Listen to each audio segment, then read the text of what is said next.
வேதம் சொல்லும் போது நீதிமொழியில சொல்றார் 30 நாள்னு நினைக்கிறேன். உனக்கு பிதாவை தெரியுமா? அவருடைய நாமம் என்ன தெரியுமா?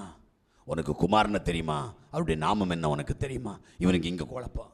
பிதாவுக்கு ஒரு பேரு, குமாரனுக்கு ஒரு பேரு, ரெண்டும் ஒண்ணுதான், ஒரே தேவன் தான், 2 பதவி.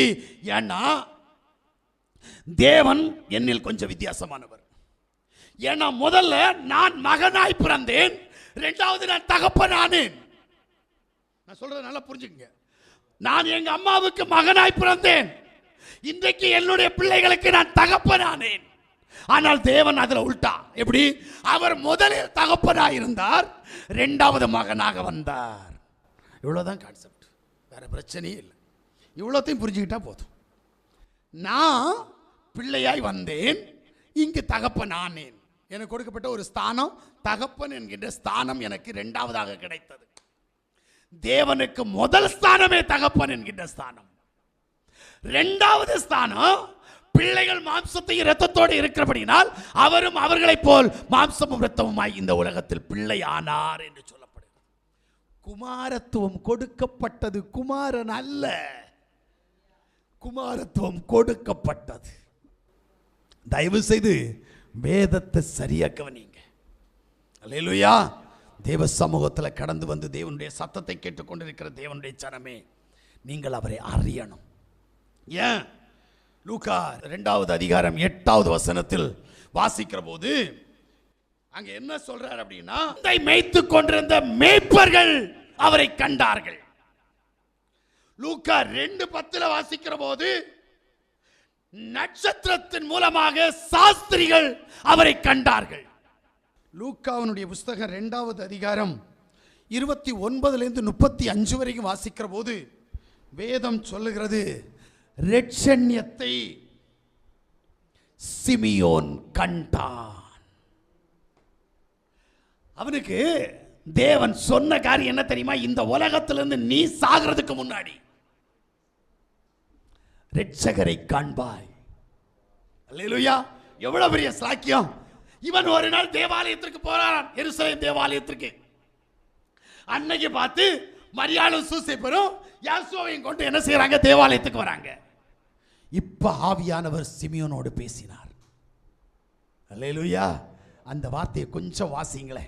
புற ஜாதிகளுக்கு பிரகாசிக்கிற ஒளியாகவும், ஆமென், உம்முடைய ஜனமாகிய இஸ்ரவேலுக்கு மகிமையாகவும், தேவனின் சகல ஜனங்களுக்கு முன்பாக ஆயத்தம் பண்ணின உம்முடைய இரட்சண்யத்தை என் கண்கள் கண்டது. உம்முடைய இரட்சண்யத்தை என்னுடைய கண்கள் கண்டது. போதும் எனக்கு. எப்படி? விரும்பினது வந்ததா? விரும்பினது வந்ததா சிமியோனுக்கு?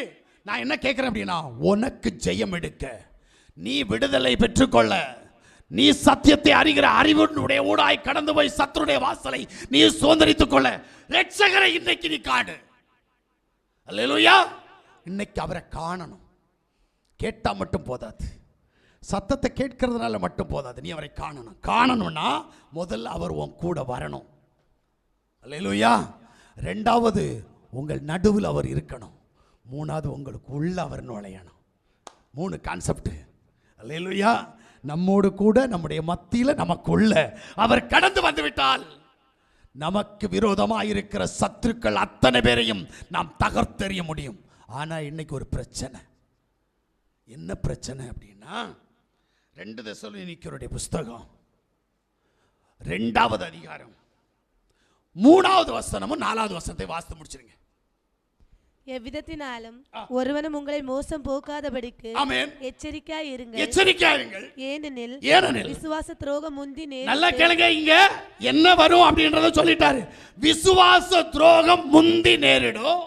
கேட்டின் மகனாகிய பாவ மனுஷன் வெளிப்பட்டால் ஒழிய, இவன் பிசாசு வந்துட்டான். கேட்டின் மனுஷனாகிய பாவ மனுஷன் வெளிப்பட்டால் ஒழிய அந்த நாள் வராது. அந்த நாள் வராது. அவன் எதிர்த்து நிற்கிறவர் நான். நல்லா கேளுங்க, இவன் யாரு அப்படின்றாரு. அந்த பாவ மனுஷன் யாரு? இவன் எதிர்த்து நிற்கிறவனாகவும் தேவன் எனப்படுவது எதுவோ, தேவன் எனப்படுவது எதுவோ. அப்ப தேவன் யாரு? யாசுவா ஸ்தானத்துல இவன் எழும்புவான். தேவன் எனப்படுவது எதுவோ ஆராதனைக்குரியவர். ஆராதனை ஸ்தலத்துல அவன் வருவான். அவை எல்லாவற்றிற்கும் மேலாக எல்லாவற்றிற்கும் மேலாக தன்னை உயர்த்துகிறவனாயும் தேவனுடைய ஆலயத்தில் தேவன் போல உட்கார்ந்து தன்னைத்தானே தேவன் என்று காண்பிக்கிறவனாக இருப்பான். தயவு செய்து ஒன்ன கேளுங்க. இதுவரைக்கும் கேட்டதல்ல விசேஷம். இப்போ ஒன்று கேட்குறீங்க பார்த்தீங்களா? இதுவரைக்கும் கேட்ட தேவனை போல ஒருத்தன் பாவனை செய்ய போறான். அவன் யாரு அப்படின்னா பாவ மனுஷன். அவன் யாரு? சத்ரு. இவன் தேவனை போல ஆராதனைக்குரியவனாய் மகிமைக்குரியவனாய் தன்னை மாற்றுவான். அதனாலதான் நம்ம எல்லாரும் என்ன சொல்றோம்? இயேசு கடவுள், ஜீசஸ் கடவுள், யெகோவா கடவுள். வேதத்தில் இந்த தேவர்கள் இல்லவே இல்லை. அல்லேலூயா. வேதத்தில் இந்த தேவர்கள் இல்லை. ஆனா வேதத்தினுடைய செராக்ஸ்ல இருக்கு. ஆமென். அப்ப செராக்ஸ் என்ன, வேதம் என்ன தெரியணும். அல்லேலூயா.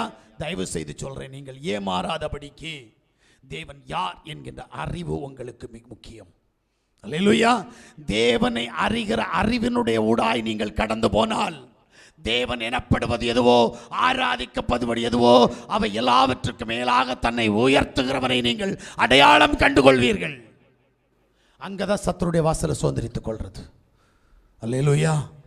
இன்னைக்கு தேவன் நமக்கு தந்திருக்கிற நல்ல சந்தர்ப்பம்.